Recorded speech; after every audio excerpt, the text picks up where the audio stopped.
In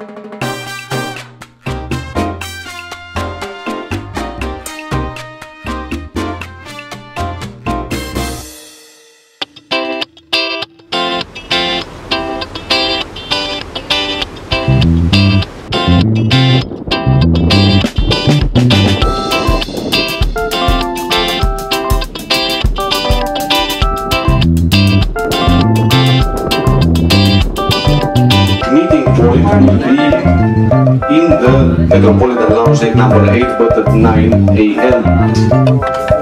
I would like to repeat the all-about time will be at 6 p.m. ship's time. We thank you very much for your kind attention and we wish you all to have an excellent day in Montego Bay, Jamaica. Pour les annonces du débarquement. Thank you. Mesdames et messieurs. Ja nyt ollaan Jamaikalla, mutta sitä ennen ollaan tietenkin aamupalalla ja aamupala on päivän tärkein ateria ja tästähän aamu ja päivä käynnistyy loistavasti. Aamutuimaan saavutaan Montego Bayhin, joka on Jamaikan värikkäin lomakaupunki. Jamaikka oli aikoinaan Karibian orjakaupan keskus ja brittien tärkein ja tuottavin siirtomaa. Retkemme vie kolonialismin kulta-aikaan Greenwoodin kartanoon, joka heijastaa 1700-luvun karibialaisen ylymistön huikeata elämäntasoa ja laatua.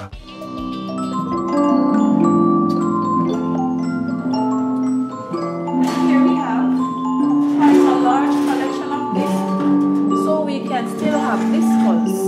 You can imagine the ladies in their costumes doing their minuet. Palaamme Montego Bayhin viettämään vapaata aikaa värikkäillä markkinoilla.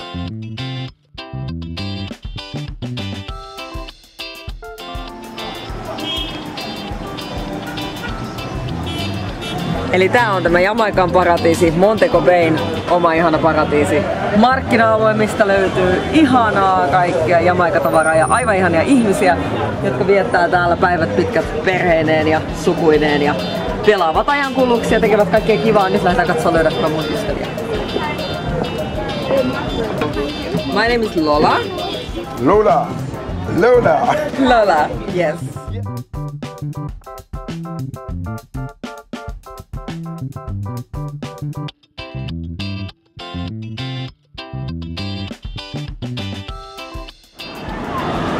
Jamaikan suuri sankari, tai ainakin Montego Bayn suurin sankari, on ilmeisesti Sam Sharpe. Vuonna 1831 hän alkoi valistamaan orjia, että heilläkin on oikeutensa. Ja tämä johti orjakapinaan vuonna 1832, joka oli valtavan verinen. Ja myöskin Sam Sharpe teloitettiin. Mutta Sam Sharpe ei kuollut turhaan. Vain 2 vuotta myöhemmin Englannin parlamentti hyväksyi lain, joka lopetti virallisesti orjuuden.